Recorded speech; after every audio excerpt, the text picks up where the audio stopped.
What's good, everybody? Welcome in. It is Dylan and Ross Save Sports here on Full Press Coverage, Full Press Radio Network, back with you for a fresh week. We took yesterday off, and now we're ready to dive into a bunch of NBA playoff content because it has been a wild postseason already thus far. With you, as always, myself, Ross Jackson at Ross Jackson Nola, Dylan Sanders at Dilly Sanders on Twitter. You can follow us both there. You can also check out Full Press Radio at Full Press Radio.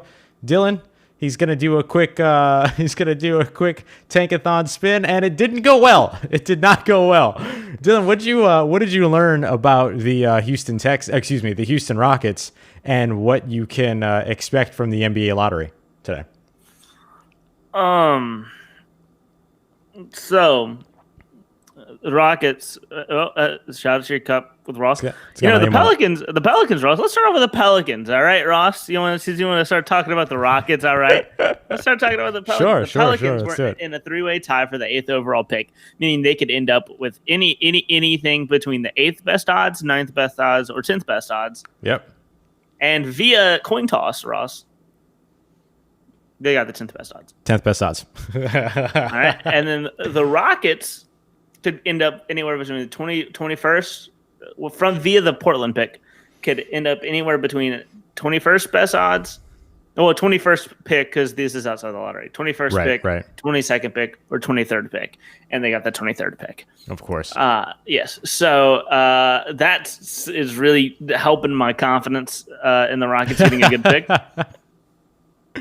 So the Rockets don't have the 23rd pick and 24th pick. Like, that is solid. They have those. Mm-hmm. Now they will either, also via these lottery odds decided today, they will either get a top 4 pick or the 18th pick. Woof. Not the same lottery odds. Not the same that every other team has, and it's all Russell Westbrook's fault. Yeah. Okay. So it's all Russell Westbrook's fault because he got traded. Yeah, because the Rockets traded for him. Right. And then they traded him away. Not smart. Fun fact: every player that the Rockets have released / traded is in the playoffs. Like, no way. That's right. Yo.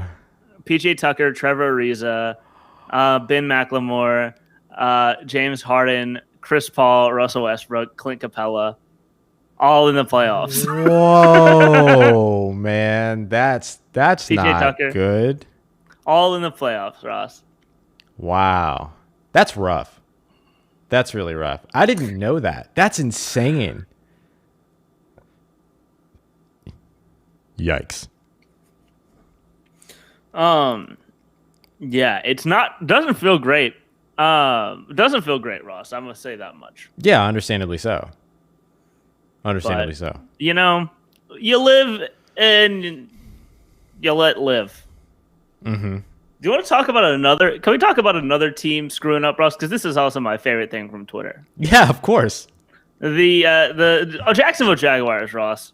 I don't know if you saw this, but they made a draft hype video for Trevor Lawrence, in which they showed their draft board, Ross, and that's cool. You see them putting up the draft board. What they did do is also they forgot to blow out some other players. Come on, yeah. Did you see this? No, I haven't seen this yet. They only one player. So Trevor Lawrence got an 8.0 grade out of 10. They usually go up to I think it goes up to 9. I think. Yeah, 8 or 9. Depend 8 or 9. One other player got an 8.0 on their board. I want you to guess who that player is. Was it a running back? Nope. Was it Pat Freiermuth? No. This is a perfect prospect, Ross. Perfect prospect. Yeah. I think they go on an 8-point scale because that's pretty much what Trevor Lawrence would have gotten. Right. Yeah, he would have been perfect. Was it Justin Fields? Or, excuse me, not Justin Fields, Mac Jones? It was Jalen Waddle. Jalen Waddle? Got an 8.0 on their scale. Interesting. The lowest first-round player graded, the lowest player selected in the first round on their board was Kwity Paye. At least this is all that was visible in the video. Sure. Was Kwity Paye with a 6.8. Okay. Zach Wilson got a 7.0, Ross. Idiot. They were not very high on him. Trying to think. Elijah Vera Tucker got a 7.5. Nice. Where was Justin Fields on this list at all? No, Justin Fields was not one of the ones we were able to see. That means that he was below a 6.8, or does that just mean that he was? No. They showed some teams' boards. It was like the boards of other teams that were like. I see. So we were able to see the Jets board. Got it. Elijah Moore got a 6.9. Nice.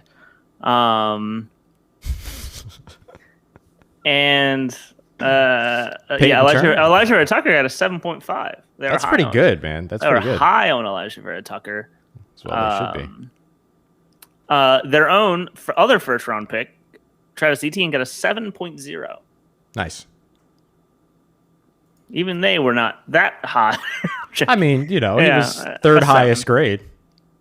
At least that we had visible. That we were able to see, yeah. Actually, no, because there were some other. Jalen Phillips also got a 7.5 that we were able to see. Caleb Farley got a 7.5.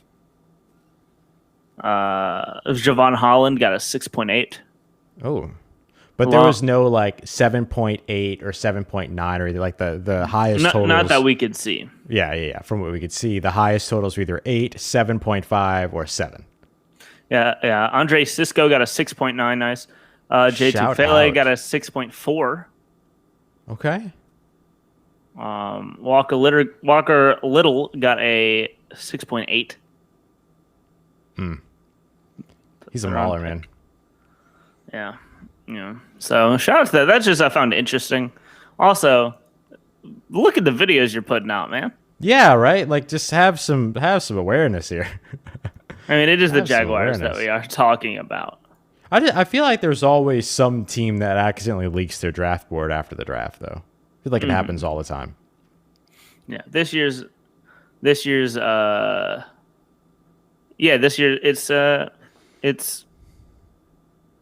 the Jaguars. Yep. So, Ross, what do you want to? Let's see.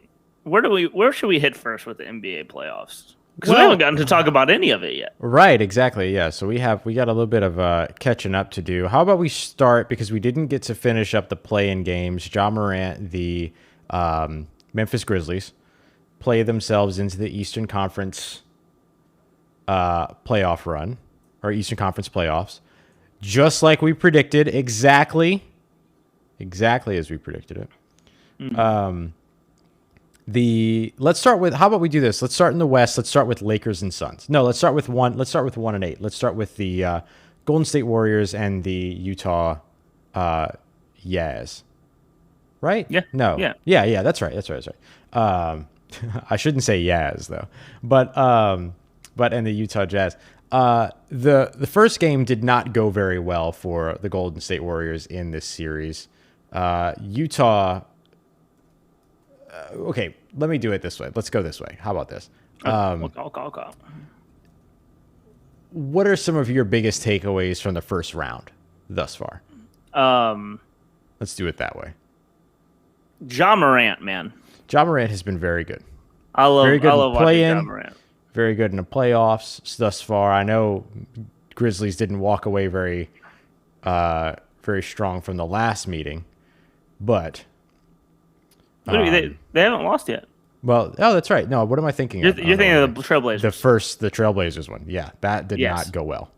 No, but the Grizzlies did not go well. I tweeted out, Ross, 30 minutes before the game, Grizzlies winning tonight, bet on it. And then a couple Utah Jazz fans came into my mentions, hashtag take note.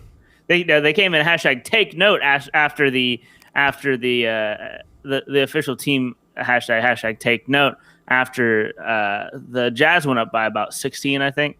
Because they were like, oh, this win's in the bag. Never do that. Never do that. You know whose fault it is that the Jazz lost that game? Whose fault is that? Theirs. Yeah. Entirely their fault. Like those fans' fault. And then so after that, whenever the Grizzlies ended up winning, I went back and did hashtag take note. and then that's left it at that. Did you catch some blocks off of that, or No, I didn't, but I really might have.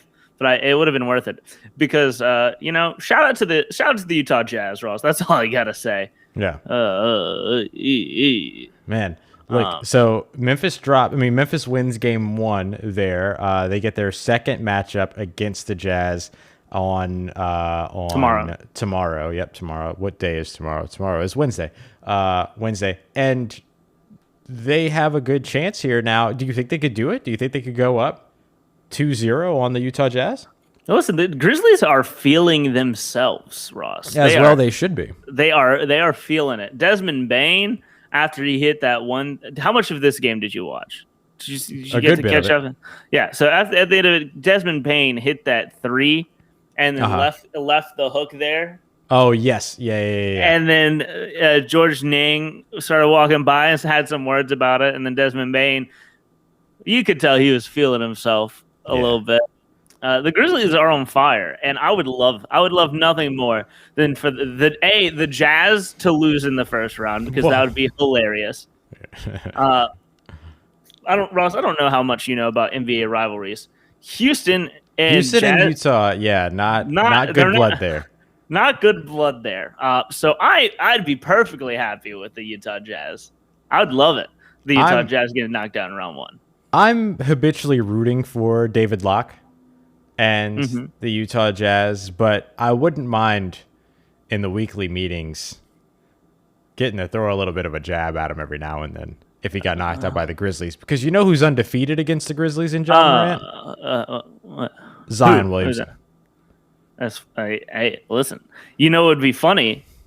What team won as many playoff series as the 10th overall pick, having New Orleans Pelicans? It'd be the 1 seed Utah Jazz. 1 seed Utah Jazz. The 1 seed Utah Jazz. It would be so much fun, Ross. I will have so much fun on Twitter if this happens. It's probably not going to happen. The Jazz are a really good team. No, they're a really good team. They did not have Donovan Mitchell in the first game. That's why he was a late scratch. He was apparently not happy with that, but he was also a late scratch in that game. Yes. And as you can imagine, he's probably going to play tomorrow. If not, the Jazz have a problem on their hands, I think. Yeah. But he'll play tomorrow, and the Jazz will probably win that series. But shout out to the Grizzlies, man, for being so fun to watch. Yeah, Dylan Brooks, shout out to Dylan Brooks. Great name, spelling it wrong, but great name nonetheless. I never have to worry about with the name Ross. Like there's a big battle between the different spellings of Dylan. Y'all should do a big Dylan fight like they did the Josh fight. Because not only is there a million Dylans, is they all have their names spelled. There's like 10 different ways to spell it. That's how it is with Megan. How many what do you do when you go to Starbucks or a place that takes your name? The worst I've gotten was at Wingstop. Oh, okay. Dillen. Ugh. Dylan. That brings out my West Indies ancestors. Oh my goodness. Dylan. Dillian. Dillion. Dillan. Dillyn. I've seen. For anyone just tuning in, Dylan is spelling his name a bunch of different ways for no reason. This was not a part of the conversation. You're thinking, we were just pointing out how many different ways there are. Yeah, it's a ton. The worst that I ever got was that I told someone my name was Ross, and they spelled my name ROX. Rocks? Yeah, I don't know how that happened. Have they never seen Friends? I don't know. I didn't stay to ask because clearly they were sociopaths and I needed to get out of there. One of my coworkers always qualifies his name, although he has one of the most basic names and it doesn't need to be qualified. He'll say like Jared, like the jewelers. What other Jared is there? I used to do that with my name. I would say my last name is Jackson, common spelling, and then finally like Megan looked at me and was like, How many ways do you think there are to spell Jackson? Jaxson, Ross. That's it. There's 2 ways. Shout out to Jackson Hayes. All right, Ross. Let's talk about another one. Let's talk about the most fun game, I think. Okay. The Hawks versus the Knicks. Oh, that was such a good game. That was such a good game. I want to talk about it because how did you feel having fans? It was like legitimately fans in the stand. Yeah, it was like full on. I thought that was great. 15,000 people, Ross. Yeah, and then you had all the guys that you're used to seeing. You saw Spike out there. You saw Tracy Morgan doing the Cabbage Patch. Like that was really cool. Like that was really refreshing to see again. Yeah. It felt normal. And boy, because I saw this on Twitter. Can we just say the best part about having fans back are players taunting fans because Trae Young at the end of that game, man, he can score, man. Now let me say, I could still score on him given 5 chances. There were a couple of times where like he played really, really bad defense, and I immediately thought of you. And you're like, Dylan could have scored right there. Dylan could have scored right there. Yeah, for sure. You see what I mean, Ross? The man is legitimately atrocious at defense. That's why I think I could I could luck into a bucket given 5 chances. Luck into a bucket. A lucket. Listen. Listen. I got a shot, man. You know what I'm saying? Give me. I'm taller than Trae Young, so I can put a bucket over him. We gotta get a house, like for the Senior Bowl next year. We gotta get a house with a basketball goal. Oh God, it's gotta happen. Practicing. It's gotta happen. Because Ross, why? Because you gotta see if I can score over you. Yeah, because if you can't score over me, then there's no way you're scoring over Trae Young. Okay, Ross, I'll let you know right now. Given 5 chances, I can score on you 5 times. All right, cool. We'll take that one to the bank. I took that personally. I took that personally. I got a basketball goal across the street from me. I'm going every day until Senior Bowl. I'm about to go over to the park over here and then just man up on everybody. I don't even care if they're in the middle of a game. I'm just going to go work on my defense. Have you seen the Keegan-Michael Key, Michael Jordan sketch from Saturday Night Live?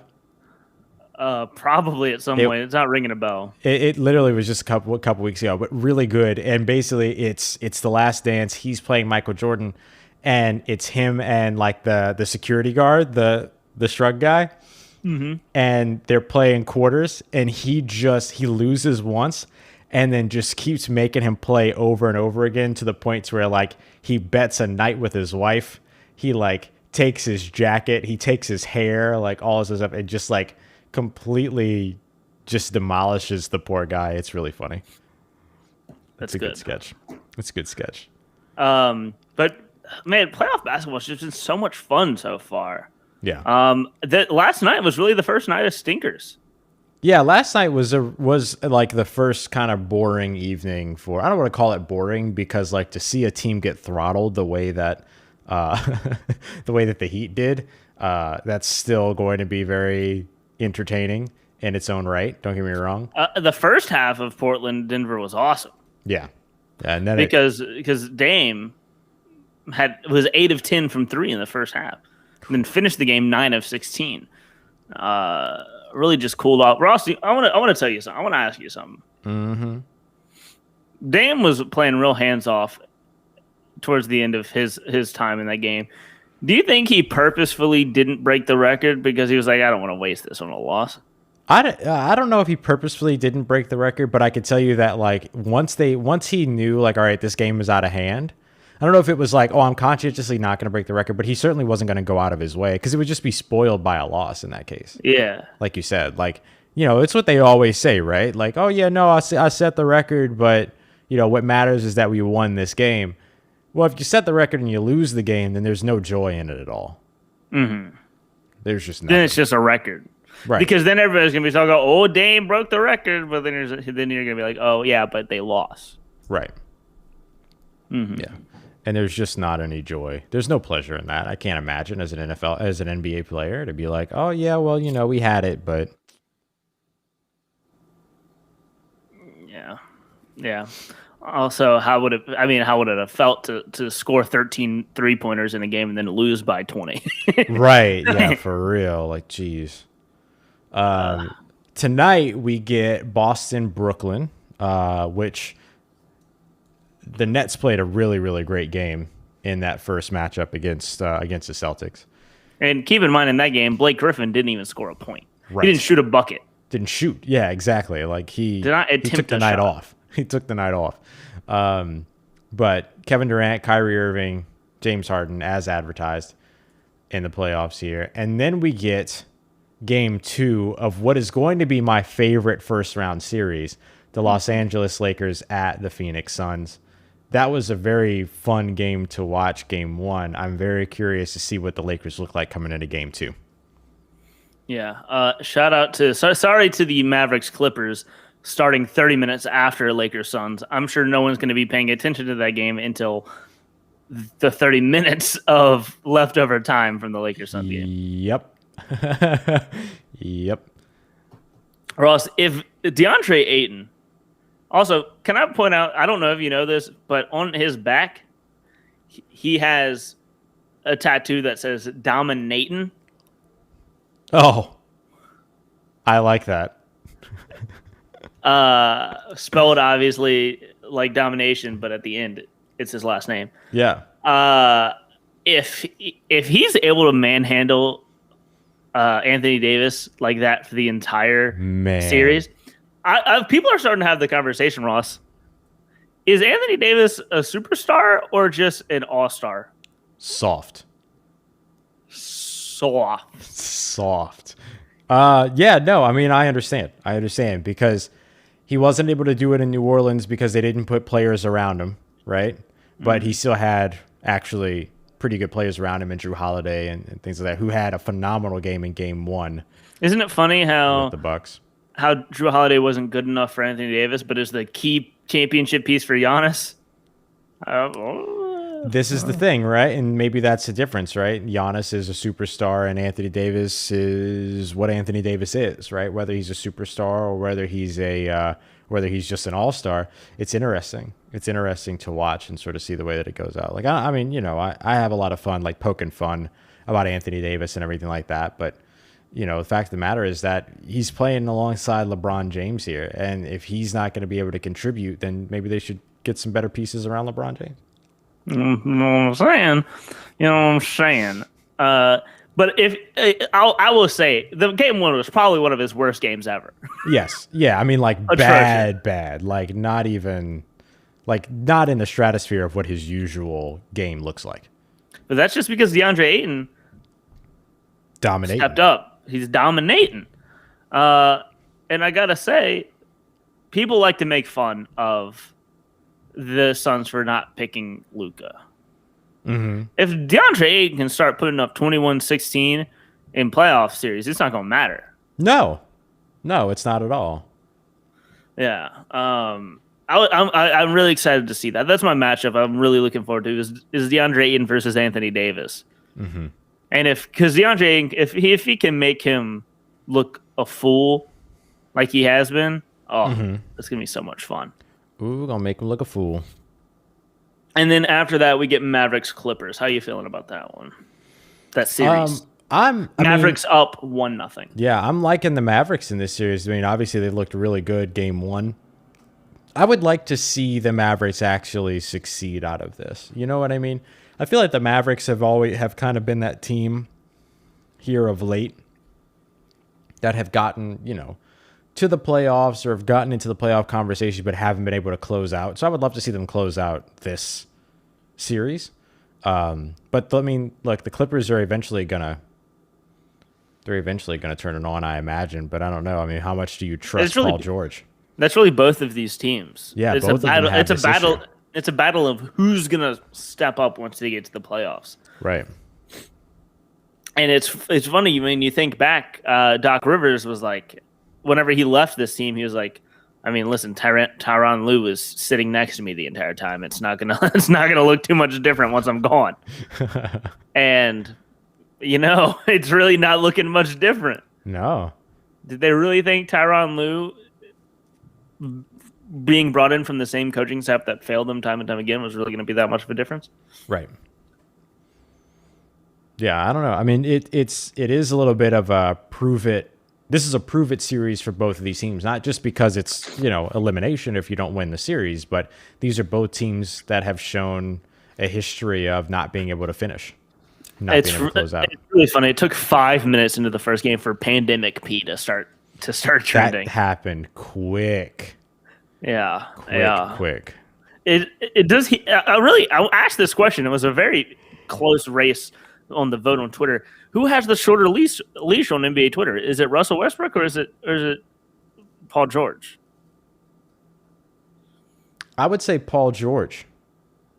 Paul George, you only really ever hear them talk about during the playoffs, and it's never positive. That's the thing, and that's exactly why I mentioned Paul George, is because the thing with Russell Westbrook is that he simultaneously gets a very short leash and a mad leash as well at the same time. Like, if he's playing well, then he gets all the praise. That doesn't happen with Paul George. Paul George just kind of gets the negative, and then opposite that, people are lukewarm in terms of, he's playing as we expect. Mm-hmm. Because, Russell Westbrook, well, I mean, just as quick as Pandemic Piece starts trending, Westbrick will start trending. Right, yeah. But people do praise Russell Westbrook because he is so absurd whenever he's on. Do you think Wizards? Do you think that the Wizards have a chance in that matchup? They'll be playing Game 2 tomorrow. I want them to, man.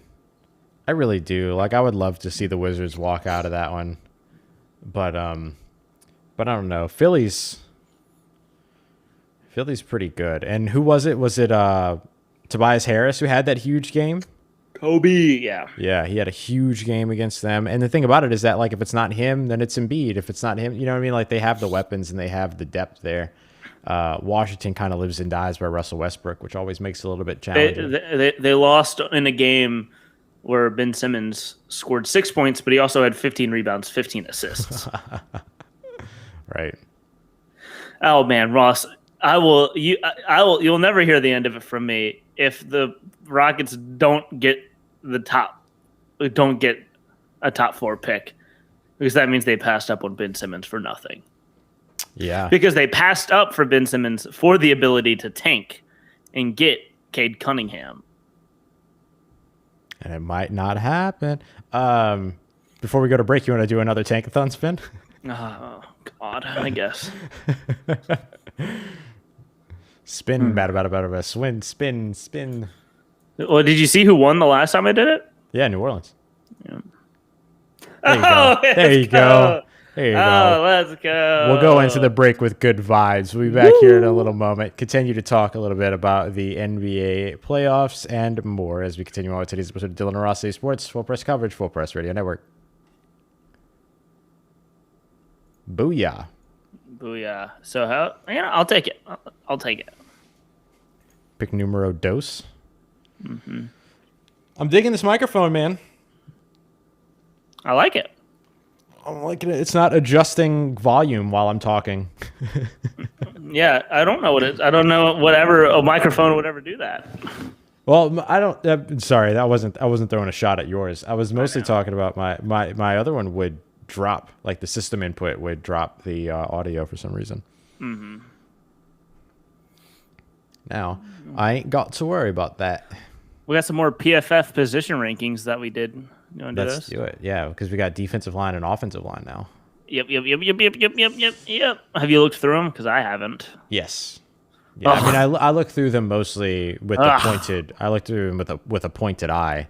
I am displeased with David Onyemata's ranking within the interior defensive line.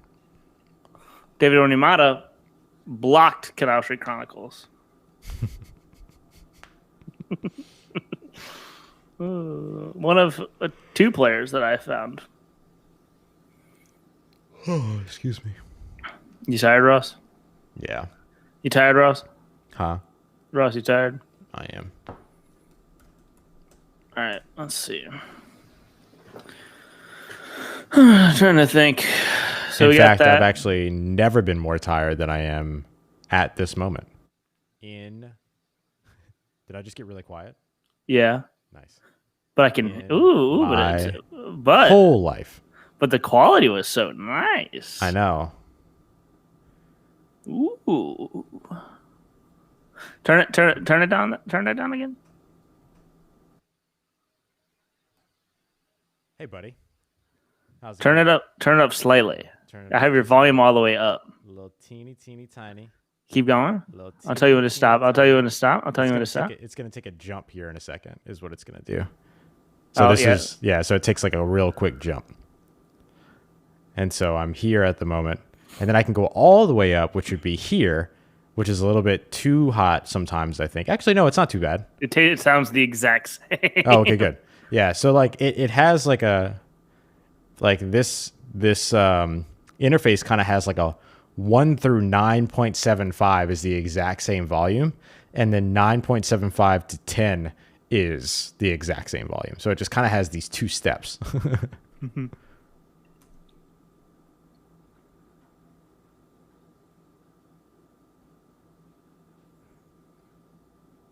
Mm-hmm.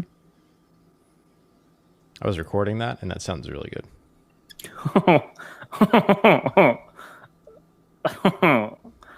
That's not ideal. What? I'm gonna find this tweet. Ross. You gonna find it? I'm gonna find this tweet real quick.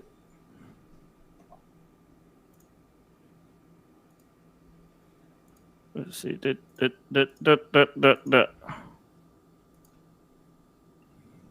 you go.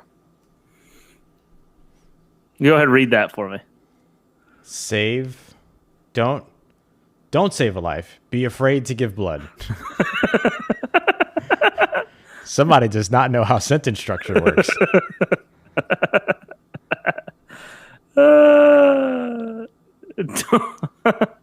Or maybe that's exactly what they want to say. Yeah, also possible. All right, here we go. All right, everybody, we are back. Dylan and Ross Save Sports, Full Press Coverage, Full Press Radio Network. Dylan, as we continue Ross. on here, hey, buddy, we want to take a look at these PFF positional lists. PFF taking their time right now, going through a bunch of different positions, looking at 1 through 32 best in the NFL. We got offensive line, which they broke down, offensive tackle, offensive guard, and center just a few days ago, or on Monday rather. And then today they released defensive interior as well as edge rusher. So Dylan, what are some of the names that have kind of stood out to you? Have you seen the list already? I have not. All right. Let's go. I have them in front of me. I think that there's interesting ones. Let's start with the defensive line. Interior or exterior? And let's go edge first. Number 1, Ross. Khalil Mack. Yeah. Duh.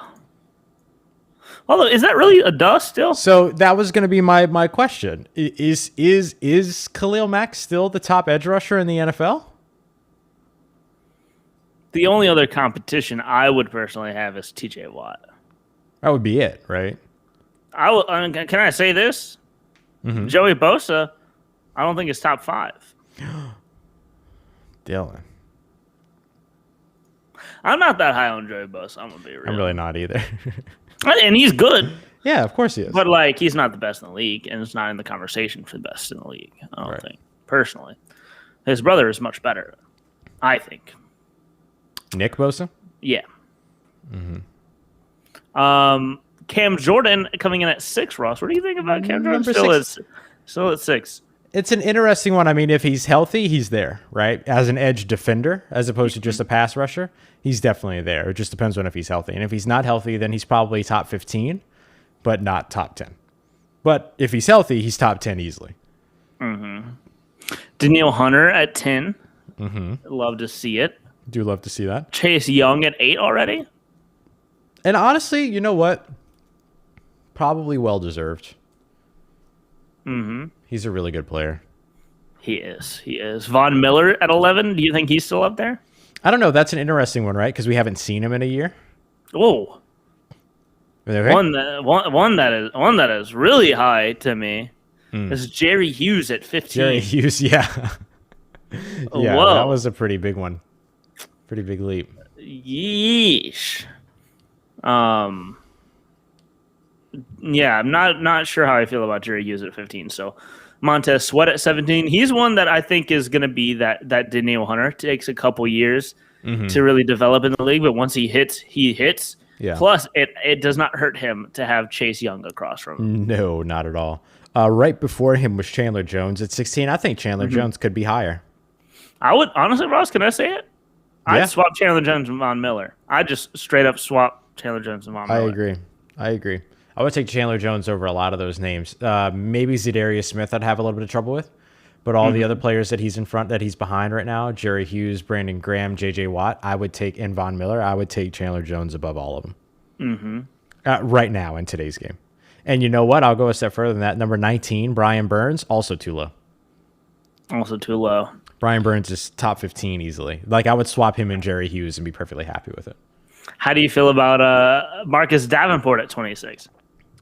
26 feels like a good spot for him. I mean, the fact of the matter is that, like, there are not that many starting caliber edge defenders in the NFL. And that's why it's such a highly drafted position.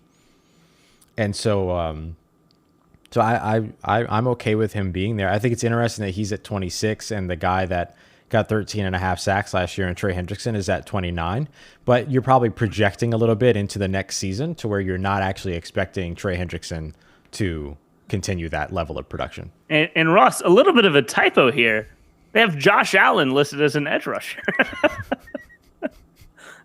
No, Josh Allen out of Jacksonville. How do you feel about him at 30? That seems kind of low, right? It does feel low, but you know what? He hasn't had a season yet so far that's like jumped off of the paper. You know what I mean? Like, he hasn't had this huge year yet. He is also still developing. We'll give him some time because Jacksonville's using him incorrectly. Right.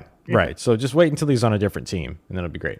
No, but I mean, yeah, I think that becomes a part of it. Is, you know, you have to wait for him to develop into his role now. Former 4th overall pick, Clelin Ferrell, listed as 32. Yeah, was it worth it, Las Vegas? Huh? I said, was it worth it, Las Vegas? I know. I'm just saying. Yeah, huh? Is you happy now that you have Yannick Ngakoue that you got in free agency at 24? And then Right. I think that's it for them. Right. Woof. Yeah. Melvin Ingram, still a free agent. Melvin Ingram's still a free agent, which is kind of wild, right? Like, you have to wonder why at this point. Is it just because he's wanting too much money? It could be because he's wanting too much money. It could be that he's waiting to sign. It could be because, remember, he didn't really take part in training camp last year at all, up until the new contract and everything, or up until he finished holding out. And then, or is it an injury? Is it something that teams are seeing as opposed to something that he's initiating? Like, there's always a lot of question marks about anybody that's still on the free agent market at this time of the year. And I know that this is a very specific season and a very specific situation for all these players, but, you kind of wonder for sure. All right, you want to look at the interior guys now? Let's look at the interior guys now. I was a little disappointed in some of these interior rankings. All right, number 1, Aaron Donald. How do you feel? Very disappointed about that. Very, very. No, I'm just joking. I'm joking, obviously. Grady Jarrett coming in at 4, pretty high, and Cameron Hayward. How many elite interior guys do you think there are in the NFL, Ross? Is there one? Is there two? There are 2 elite interior guys? Maybe 2, maybe 3. I mean, like, I am pretty high on Cam Hayward, honestly. Like, just to be completely honest, I am. But I would say probably 2, and that might be it. Like, it's hard. And even then, it's maybe 1. Right. Yeah. And that's the thing is, like, even if you look at Chris Jones, who's really, really good, is he as good as Aaron Donald? No. No, not you know what I even mean? close. Like, there's still a division between the 2 elite guys in the NFL, in my opinion. Mm-hmm. Yeah. Yeah. It's Aaron Donald is the best player in the NFL. So Yeah. we can't really hold that against Chris Jones, but Right. there's Aaron Donald. I think that we should look at it like there's one elite guy, and that's Chris Jones, and then there's one Aaron Donald. Right. Who's just well above that. Yeah. Grady Jarrett, top 5 for me, is a really interesting one. They note here that he has been playing in a really bad defense with Atlanta over the past few years. That's of no fault of his own. And he's ended up with a random number generator grade of 80 for the past 4 years. Gotta love a good RNG. You know what I'm saying? Yeah. Yeah. I don't know. I don't know how much I trust. I like Grady DeForest Jarrett. Buckner at 5. I like DeForest Buckner at 5. He's really good. There's one guy that's really high on this list to me, Ross. Is it Fletcher Cox? It's Vita Vea. Vita Vea. Yeah, the run stopping nose tackle Yeah. / fullback. / fullback, yes. He's a little high on this list for me. I would be fine, Ross, swapping him and Jonathan Allen. I think Jonathan Allen's too low. Yeah, Jonathan. I am just a big fan of that Washington defensive front. It's but really rightfully good. So. Yeah. Rightfully so, right? Yeah, it's really good. Jeffrey Simmons, I think, is a little slept on. He's at number 13 here out of Tennessee. I like him a lot. Quinnen Williams, the only man we've ever seen sneeze, bless himself, and thank himself. Oh man, I gotta pull that video up. Nah, we can't talk about Quinnen Williams without watching it. It's impossible. He's priceless, yo. Like him and Anthony Edwards, like you throw them on to like media availability, I'm jumping. I'm ready. I'm watching. I'm ready. It. Let's see. All right, here we go. The dedication and different character things. Listen, thank you that I got here. It's so good, man. Bless you. Thank you. Pleasure, thank you. Oh, it's so good. Man. I love it. I love it so much. Dalvin Tomlinson is another one that I actually am very interested in. He's at number 17. I get to the point now to where like I get to like Dexter Lawrence and Dalvin Tomlinson and Shelby Harris and Poona Ford and stuff like that. And I kind of look at David Onyemata sitting here at 22 and feel like David Onyemata is low on this list, as is Javon Hargrave for that matter. As is Michael Pierce. Where's Michael Pierce? 26. Oh my goodness, he's all the way down to 26. Yeah.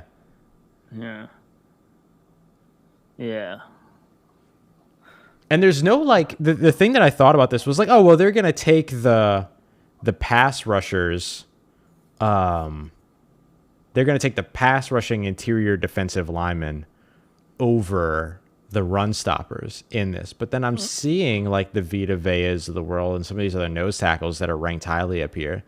And, so I was pleased to see that, but I do think that there are a few of these players that maybe get categorized as run defenders when they're not.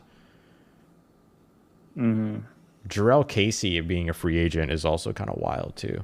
At pick number 24, converted edge rusher to interior defensive lineman. I mean, he played really well for Tennessee, as well as a Tennessee defensive lineman could play at least. And shout out to Derek Brown. Yes. Was it worth it, Carolina? Huh? Carolina, are you happy now? His pass rushing grade of 72.5 was 20 points higher than his run defense grade, Ross. Oh, wow. That's your nose tackle right there. That's your 0 technique, 1 technique nose tackle right there. Woof. And again, we on this show, Ross, we give interior defensive linemen more than a year. Yes, absolutely. Absolutely. But it wasn't worth it, Carolina. Was it worth it, Carolina? Come on. Come on. Come on. Is interior defensive line the worst position, the weakest position in the NFL? No, I think the guard position is the offensive guard position. We'll get to that in a second. But I think it's between those two, right? Yeah, it's interior defensive line or interior offensive line, because you don't get developed at those positions in college. It just doesn't happen. You're either a natural athlete there and you can succeed there, or you're a natural athlete there and you get moved somewhere else. And because if you're a really good interior defensive lineman in college, you're groomed into being an edge rusher. Right. because all of the really good edge rushers are changed into being tight ends. So it's like, you know what I mean? Like it's just one of those things where the focus is on the team winning and not on Steven player. Sullivan, Ross. Not Steven Sullivan. He went the opposite way. The other way. He went the opposite way. Yeah, I mean, it's just interesting to see because it's like, you know, those positions are the most hurt by collegiate football being more about winning than it is about preparing players for the NFL. Those positions and tight end for that matter, because they're wildly different once you get to the NFL. Mm-hmm.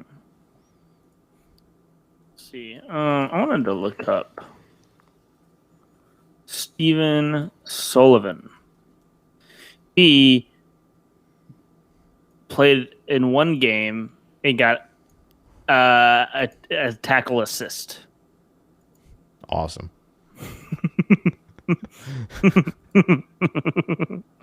Why wasn't he on the edge rusher list, Ross?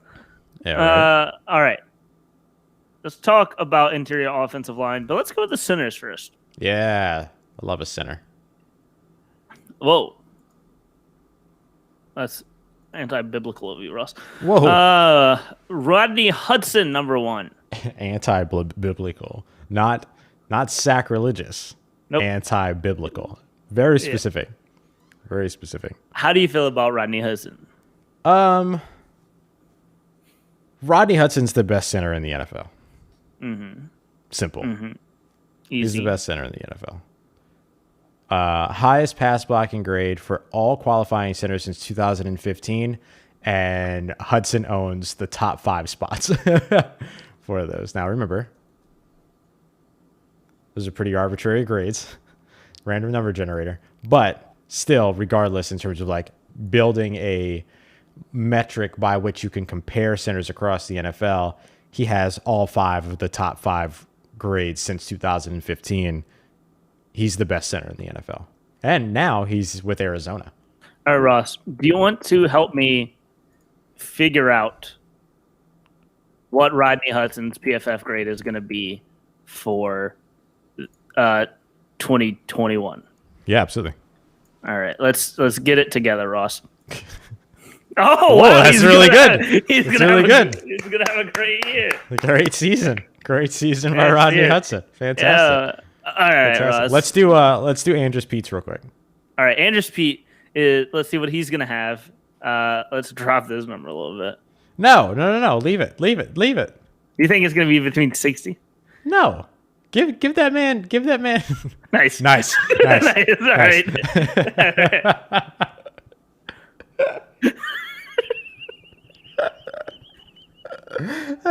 Oh my gosh. Oh, that's so stupid. Oh, that's so dumb. Oh. If you ever needed to boil down Dylan and Ross Save Sports to 30 seconds, that was it. That was it. Nice. All right. Come on, Andrus Peat. And Ross, you see, how far off were we from the actual PFF grades? If we're being honest with ourselves. It's fair. Yeah. You're right there. I'm gonna start working for PFF. It's official. Oh my man. goodness. One of my favorite centers is in the so I like this top 3: Rodney Hudson, Corey Linsley, and Frank Ragnow. Frank Ragnow is one of my favorite players in the NFL. Fractured windpipe, fractured throat, and still played. Like, pretty incredible stuff. But you have some really good centers in the NFL. Yeah. The 2 of them, J.C. Treader, who's at number 4, is also really good. Jason Kelsey, who's at number 5, is really good. Brandon Leonard, Ben Jones. I mean, these are all very, very good centers in the NFL, which is why, like, I specifically designate not just interior offensive line as a place where you have probably the I don't want to say it's the worst position group in the NFL, but like, you know, the position group in the NFL that has the most question marks. But it's really the guard positions in particular, because there are some quality centers in the NFL. Mm-hmm. I wish that we had metrics that tracked like they do in college. I wish that we had available metrics to track missed assignments by centers. Yeah. How do you feel about Eric McCoy at 8? I like Eric McCoy there. I mean, look, he was the 4th ranked center in his rookie season. Then he was, I think, just outside the top 10 in 2020. Took a little bit of a step back. So him at number 8 makes a lot of sense to me. It's kind of middle, like right in between both of those. I like him as a top 10 center. I think that if he gets back to where he was in 2019 in his rookie season, then he'll be a top 5 center again. And I'm also very curious about whether or not the Saints are actually going to keep him at center and then keep Cesar Ruiz at right guard after investing a year in him playing there. What do you think the likelihood that they make a switch is? I think it's less likely now. If I'm being completely honest, I was a big advocate for it, and I still kind of am. But just as sort of understanding, like, you have a change at quarterback already on the way. You probably don't want to muddy up 2 interior offensive line positions. If you feel like Cesar Ruiz can develop into a serviceable right guard or better than serviceable right guard, like if he can develop the way that you expect him to. But I mean, you heard Zach Strief talked about it just yesterday at the Saints Hall of Fame Golf Open that they were doing, Celebrity Golf Open. And he mentioned that Eric McCoy is well ahead in holding on to that position. It's going to be tough to knock him out of there. Mm-hmm. I mean, and right there, he's really good. Really, really good. I'm trying to think of what other people who else stands out. So how about Creed Humphrey at 16, rookie, Kansas City Chiefs? Yeah. How do you feel about Creed Humphrey at 16 already? I mean, I think Creed Humphrey is going to be pretty good. Don't get me wrong, but I always have a lot of trouble ranking rookies highly in these ratings when you're trying to project success in that way. But, I mean, after you get out of the top probably 14, I'd even say 15, Trey Hopkins, Bradley Bozeman. I mean, though, I think he's ranked a little high. I think he's really ranked a little high. I think he should be around, like, Kendrick Green, Tyler Biadasz, like those players down in the 23. Also, Kendrick Green at 23? Again, like, these rookies are getting up there. Yeah. Yeah, and again, I mean, look, there's only 32 starting centers in the NFL, right? Mm-hmm. And this is a list of 32. So they have to rank them somewhere, don't get me wrong, because those guys are going to be starters. But, you know, I don't know that I put them above anybody that's proven at this time. Mm-hmm. All right. Well, let's talk about the guards, Ross. Let's talk about the guards. The top is the top. Quentin Nelson, Zach Martin, Joe Thuney, Joel Bitonio, Brandon Scherff, Ali Marpet. Ross, I think interior defensive line might be the weakest position in the because it's like after that, what happens? You know what I mean? Yeah. Like there's a big drop off right outside of that top, that top 5 or 6 or so. Mm-hmm. Mm-hmm. I'm looking. Are there any rookies here in the Elijah Vera Tucker? Elijah Vera Tucker's up there, yeah. At 30. There's the big rookie. Right. Like there's a reason for Richie Incognito to still be ranked 18. Like, yeah, why is it? Yeah, come on. Yeah. Right. Shout out Robert Hunt though, making the list at pick 24. I mean at pick 24. I keep saying pick. How about Michael Onwenu? Michael Onwenu, who I think could be higher. I think he could be in the top 10 after this year. I mean, he's at 11 here, but yeah, I mean, he's really, really good. And he's Kevin Zeitler after getting released by the Giants for some reason. Yeah, right. Richie Incognito, Austin Corbett. I don't hate Connor Williams. Okay. Robert Hunt, 24 is a little low for me. Right? Yeah, 24 for him is a little low. 27 for Alex Kappa, I'd say it's too high. I know 27 is already low, but I'd say that's a little bit too high for him. He's not Ali Marpet. You know what I mean? I mean, Ali Marpet clearly in the top 6, but... Yeah. All right, and then Leslie, let's take a look at offensive tackles. Real quick, I want to shout out the Cleveland Browns because they're one of 2 teams amongst these lists that have 3 players in the top 10. They have both of their guards and J.C. Tretter, their center, who's also, by the way, player representative of the Players Association. The only other team with 3 in the top 10 on these lists is actually the New Orleans Saints. Boop, boop, boop. Where do you rank the New Orleans Saints offensive line? I'd probably put them top 10. I'd put Top them top 5? Or are they dropped so heavily by the guards positions? 10. I mean, like, if I'm gonna put them top 10, We didn't even talk about the guards. How do you feel about neither Andrews Pete or Cesar Ruiz making the list? I'm not surprised by that. Cesar Ruiz struggled his first season. Like, he struggled his first season. There's no doubt about that. Of course, he was like learning a new position. He was coming in and didn't have a training camp to get ready. He only had 50% of that time to get ready. And then he had 50% of that 50% where he actually played at the position that he ended up playing in 2020. So I'm not super surprised by that at all. When it comes to Andrews Pete, you're talking about a guy that finished, in terms of PFF's grading, right? 62nd in offensive grade and in run blocking grade, and then 64th in pass blocking grade, have the 35th most pressures allowed, and was tied for 11th most, which was with 4 sacks allowed on the season. Cesar Ruiz didn't allow a single sack, but he ranked outside of the top 100 when it came to pass blocking grade.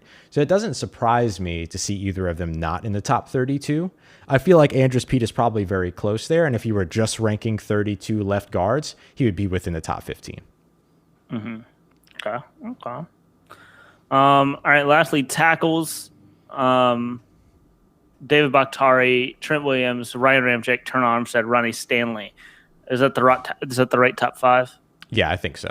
In that order? Those are all really, really good players. The only argument that I would make is I would probably still put Teron Armstead ahead of Ryan Ramczyk.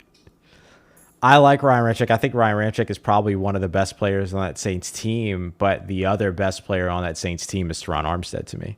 I think those are their 2 best players right now. Mm-hmm. But I would still put Teron Armstead ahead of Ryan Ramczyk, because when Teron Armstead is like playing at the top of his game, it's unmatched. How do you feel about Garrett Bowles at 7? I'm okay with that. I think you might be able to make an argument to put him ahead of Tristan Wirfs, but I also think Tristan Wirfs came into the NFL and I was thinking it was way too high for him. I thought it was too high for Garrett Bowles. Sure. Just personally, I don't know. Maybe I'm wrong, but it just seemed a little much for me, for my liking. Yeah. Laramie Tunsil at 8. Mm-hmm. I'll tell you who deserves to be a little bit higher. Taylor Moton. I was thinking that too.